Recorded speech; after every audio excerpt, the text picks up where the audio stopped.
बाप जो होता है ना, वो हमेशा गुस्से में ही रहता है। मुझे तो ऐसा लगता है ना, वो पैदा हुए होंगे ना तो डिलीवरी होते उन्होंने कहा ये लाइटें कैसे जला रखी हैं, मुझे नंगा क्यों रखा है, मेरा डायपर बांधो नहीं तो मैं किसी के हाथ पे सूसू कर दूंगा।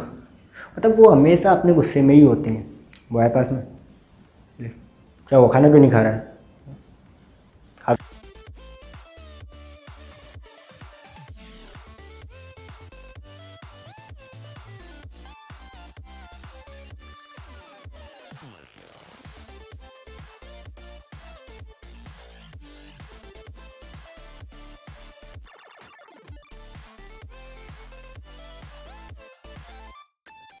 मेरा नाम शाहरुख और मेरी लगी पड़ी।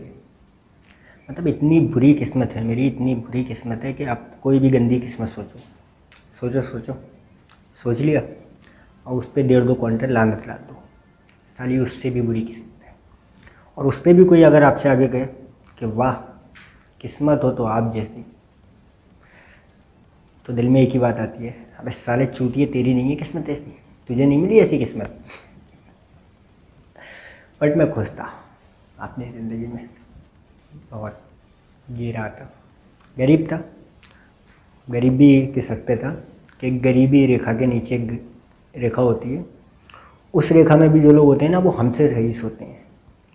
मतलब इतना गरीब था कि अगर कोई मुझे किडनैप भी कर ले ना, तो वो जब मेरे बारे में जानता तो उल्टा पैसे दे के मुझे घर भेजता था। हमारे घर तो भिखारी भी आता था ना, तो वो कुछ ले जाने की जगह हमें एडवाइस दे के जाता था कि तुम भी भीख मांगा करो। इस हद तक गरीब था, पर खुश था अपनी लाइफ में। बट इस पे भी एक थी जो कहती थी मेरे हो तो भी तुम कैसे खुश रह सकते हो, मैं हूं ना तुम्हारी लाइफ पे लौड़े लगाने के लिए। अभी तुम्हारे मुंह पे ऐसे ऐसे फक दफक फेंक के मारूंगी ना कि तुम्हारी लाइफ डैमेज पूरी। ना कॉन्फिडेंस होता है ना उसे अपने आप पे, सिंपली बोलती है। हम उससे कहते हैं, उसकी कोई गलती नहीं होती, हम उससे कहते हैं ये रही मेरी हंसती खेलती लाइफ, ऐसे बर्बाद कर। तो वो भी आके कहती है हाँ हाँ बेसिक मैं तो बनी ही इस काम के लिए हूँ, ऐसे लौड़े लगाऊंगी तुम्हारी लाइफ के कि तुम बर्बाद हो जाओगे। ये प्यारी सी शक्ल तो सिर्फ लोगों का चुतिया बनाने के लिए है, मेन काम तो मेरा यही है, मेन बिजनेस तो यही है मेरा, ऐसे चुतिया बनाने के लिए है। उससे करवाए अपनी ज़िंदगी के लौड़े लगवाए, उसको बुलाओ अपनी ज़िंदगी के लौड़े लगवाओ, ये सिंपल सा लॉजिक है। और इतनी गरीबी पे भी उसका जब फ़ोन आता ना, एक ट्यून होती है ना इन लोगों की, मतलब मैं इतना एक्सपीरियंस हो गया मुझे कि मैं उसकी ट्यून उसकी ट्यून सुन के ही समझ जाता था कि हाँ आज कितना प्यार से बोलती है। हेलो बेबी वो ना, बस ये कहा ना कि बेबी वो ना, मैं समझ गया कि आज जिम कटने वाली है। उनका हाँ क्या हुआ? नहीं बेबी वो ना, वो मेरी फ्रेंड को उसके बॉयफ्रेंड ने आईफोन गिफ्ट किया था। मैं कहा तो क्या, मैंने भी बोल दिया मेरा बॉयफ्रेंड कोई गरीब नहीं है, लिसन। अच्छा तो नेक्स्ट वीक मेरा बर्थडे आ रहा है तो मुझे क्या गिफ्ट करोगे? मतलब देख रहा हूँ इनका तरीका, देखें आप क्या तरीका है इनका। तो इस लेवल पे आके इंसान को बर्बाद करती हैं। और इतनी इसकी ट्यून की मुझे हैबिट हो गई थी कि एक बार तो फ़ोन आया, बोली हेलो वो ना, मैं बस इतने पे ही मैं समझ गया कि इसकी नज़र फिर दिन पे है। अरे तुरंत कह दिया, मैंने कहा यार पहले मेरी सुन, वो पापा की जॉब छूट गई, मम्मी भी डिप्रेशन में है, दादी की दवाई चल रही है और मेरे तो घर में बहुत ज़्यादा दिक्कत हो रही है, तेरे पास कुछ पैसे पड़े हैं? भाई 2 मिनट में मम्मी आ गई उसकी, बोली मम्मी आ गई बाद में बात करते हैं। और जो भी ना आपसे ये कहे कि मम्मी आ गई बाद में बात करती हूँ, मम्मी आ गई बाद में बात करती हूँ, मम्मी मम्मी कोई नहीं आती है, ये किसी और का फ़ोन आता है।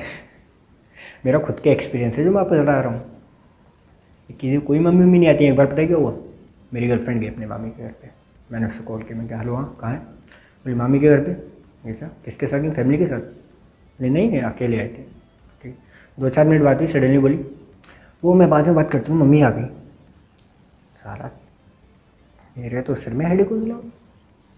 कहा अभी अकेली गई थी, मम्मी आ गई, पता नहीं क्या कन्फ्यूज़न।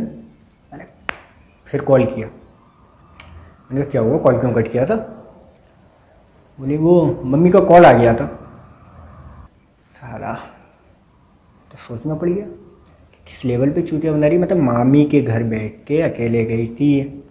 ठीक है, क्वेश्चन है आपके लिए, ध्यान से सुनना। मामी के घर ये अकेले गई थी, वहाँ इसकी मम्मी आ गई और इसकी मम्मी इसके मामी के घर पे, जो अपने घर है वो इसके मामी के घर पे इसके सामने बैठ के इससे कॉल पे बात कर रही हैं। मतलब चूतिया बनाने का तरीका देखो आप इनका, इतने फुल एक्सपीरियंस के साथ में चूतिया बनाती है ना कि बंदा पूरा गया काम से। का काम ये है, बट सारी लड़कियां नहीं, सिर्फ मेरी वाली सबसे अलग है। लगे ना कि साल में 2-3 बार तो बर्थडे मना लेती है वो। और ये कसूर उसका नहीं था, ये कसूर था शक्ल का। मेरी नहीं, मेरी तो ठीक ठाक है, उसकी वो औकात से बाहर लेवल की थी भाई। और उसका तो कहना ही था कि ये शक्ल तो सिर्फ चूतिया बनाने के लिए है, बर्बाद तो तुम्हें मैं करूँगी लाइफ में, तुम्हारी लाइफ के लौड़े तो मैं लगाऊंगी। और वही करती थी वो, एक अलग ही लेवल पे था। पर बंदी प्यार बहुत करती थी, ऐसा शायद मुझे लगता हो। मैंने एक बार उससे पैसे मांगे भाई, पुश्तैनी कंगन दिए उसने अपने मुझे, बाप की एफडी तोड़ के पैसे दिए मुझे। बुरा तो बहुत लग रहा था, पर महंगे थे मैंने बेच दिए भाई।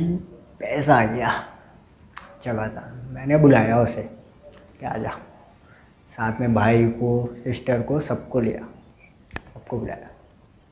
मैं ले गया आईफोन के शोरूम में, खरीद लो सारे, जिसको भी खरीदना है फ़ोन, तो सारे। उसकी सिस्टर को पता, आप दिला रही हो फ़ोन? मैंने कहा हाँ मैं दिला रहा हूँ, खरीदो जिसको जो खरीदना है। भाई फ़ोन दिलवाने वाला था कि मेरी मम्मी ने मुझे उठा दिया सपने में दिए थे पैसे उसने, असलियत में थोड़ी ना देती है भाई। वो खुद मेरे पैसे से पानी पूरी खाती थी, मुझे कहाँ से पैसे देती। इतनी पानी पूरी खिलाई मैंने उसको, इतनी पानी पूरी खिलाई थी, फिर भी उसने मुझे छोड़ दिया। पता नहीं यार अब कौन खिलाता होगा उसको पानी पूरी। और इनका पानी पूरी खाने का भी तरीका अलग होता है ना। अब कितना ही तीखा इन्हें मिल जाए, फिर उसके बाद में कहती नहीं नहीं नहीं भैया थोड़ा तीखा और थोड़ा लाल और। साला पानी पूरी वाला भी कहता है कि इनको तीखा दिख रहा है, इनको लाल दिख रहा है, बस इसी को तीखा लाल नहीं दिख रहा है। मुझे लगता है कि इनका तो ड्रीम भी यही होगा, लाइफ का जो ड्रीम होगा वो भी यही होगा कि बस सब तरह पानी पूरी पानी पूरी पानी पूरी पानी पूरी। एक साइड में लगा हुआ औरतों को पानी पूरी, यार ये इधर वाले पे गई भैया पानी पूरी खाया, तीखा नहीं है, तू दे, इसका खाया, तीखा नहीं है, मज़ा नहीं आया और तीखा बना। इनका तो लाइफ का ड्रीम भी यही होगा। फिर भी मुझे छोड़ दिया। कौन खिलाता होगा पानी पूरी, पता नहीं यार किस रीजन के वजह से छोड़ा। सोचा कभी कॉल करूँगा, पता करूँगा। 1 आध महीने बाद मैंने कॉल करा, मैंने कहा ये बता दे बस क्या रीज़न क्या था मुझे छोड़ने का। बोली तुम्हें तो ये भी नहीं पता कि पानी पूरी तीखा खाने में क्या मज़ा आता है। क्या ये बहन का चूतिया काटूँ, ये रीज़न था छोड़ने का। भाई सिर का दर्द तब से अब तक नहीं है, समझ में ही नहीं आ रहा क्या हो रहा है क्या नहीं। यहाँ हमारे पेरेंट्स हमसे कुछ एक्सेप्ट करके बैठे होते हैं कि बेटा ये बनेगा वो बनेगा, उसकी लाइफ के एल लग चुके हैं, आप क्यों एक्सेप्ट कर रहे हो उससे कि क्या करेगा। और जो ये मम्मियाँ होती हैं ना, ये भी कोई इनसे कम नहीं होती हैं। मतलब वो तो फ़ोन करती रहती है मेरे से, मेरे बेबी ने खाना खाया, मेरे सोना ने खाना खाया। इनका भी अलग ही सीन है। मतलब मुझे घर से बाहर जाना पड़ा, मैं मुंबई गया था कुछ दिन के लिए। अगर मुंबई में कोई ब्रिज भी गिरा ना तो मेरी मॉम का मेरे पास कॉल आ रहा है, अरे वो ब्रिज गिर गया, तू तो ठीक है। मैंने कहा मैं अपने रूम में हूँ, मुझे क्या हो। वो क्या पता तू घूमने गया हो, मुंबई तो छोड़ो, वहाँ साला पाकिस्तान में ब्रिज गिरा, उनका फ़ोन आ गया, हाँ वो पाकिस्तान में ब्रिज गिर गया, तू तो ठीक है। कहा मैं तो मुंबई हूँ, क्या पता मुझे बिना बताए चला गया हो। मतलब भाई, मतलब इतना समझो कि अगर आपका बच्चा आपकी 2 मिस कॉल नहीं उठा रहा है तो इसका मतलब वो काम पूरा करके थक के सो गया होगा। ये नहीं कि किसी ट्रक के नीचे आ गया होगा, कुत्ते उसकी लाश चाट रहे होंगे, उसको करचुली से खुरेचा जा रहा है, किसी हॉस्पिटल में मिलेगी। यहाँ तक कि तो मॉम डैड से तक कह देती है कि एबीपी न्यूज़ लगाओ, अपने बेटे की खबर तो नहीं आ रही है कहीं, कि थोड़ा पेशेंस तो रखो अपने अंदर। मम्मियाँ भी कुछ कम नहीं होती हैं। आप किसी बात पे घर पे नाराज़ हो, मैं अक्सर नाराज़ रहता था। एक बार मेरे एक बार टेस्ट में 0 आया, मैं डरा डरा घर गया। मॉम बोली रिजल्ट दिखाओ, मैंने रिजल्ट दिखाया तो मारे खींचे, मैं गुस्सा होकर बैठ गया। अब हमारे पास बचपन में सिर्फ एक ही हथियार होता था, खाना ना खाना। मैं नहीं खाऊंगा खाना, मैं नहीं खाऊंगा खाना। माँ तो माँ होती है, प्यार से बोलती है खा ले मेरा बेटा खा ले, तो फिर भी मैं नहीं खाऊंगा खाना। फिर वो लालच देती है, अच्छा खिलौने दिला दूँगी खा ले। लेकिन बाप जो होता है ना, वो हमेशा गुस्से में ही रहता है। मुझे तो ऐसा लगता है ना, वो पैदा हुए होंगे ना तो डिलीवरी होते उन्होंने कहा ये लाइटें कैसे जला रखी हैं, मुझे नंगा क्यों रखा है, मेरा डायपर बांधो नहीं तो मैं किसी के हाथ पे सूसू कर दूंगा। मतलब वो हमेशा अपने गुस्से में ही होते हैं। वो आए पास में, क्या वो खाना क्यों नहीं खा रहा है, खा तो रहो। मैं डरा डरा इधर से वो खाना खाने लगा। आंसू निकल रहे हैं, वो लॉन्ग डे डांटते रहते हैं, हमेशा परेशान करते रहते हैं। इतने पे भी भाई 2 लगा दिए। खामोशी से खाया कर खाना, खाना खाते टाइम पे बोलते नहीं है। और ये घटना होते हुए देख लिया मेरी मॉम ने पीछे से। भाई मैं बड़ा खुश, मैंने कहा ये आदमी तो गया। मॉम आई, क्यों मारे वैसे। मुझे लगा भाई मेरे अंदर की ममता जाग गई। मॉम मेरी सपोर्ट में, आज तो ये आदमी गया।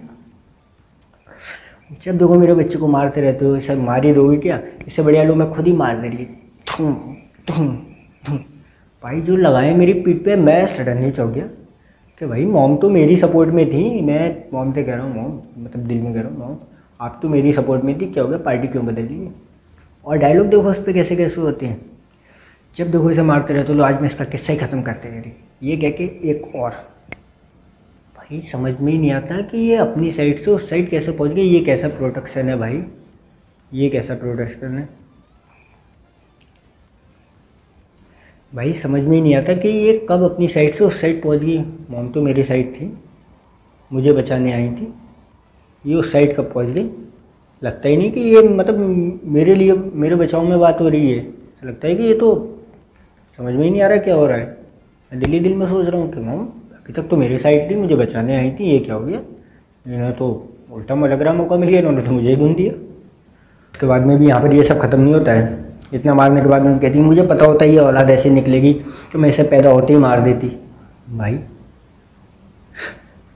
अबे कौन से माँ बाप को पता होता है इसकी औलाद कैसी निकलेगी।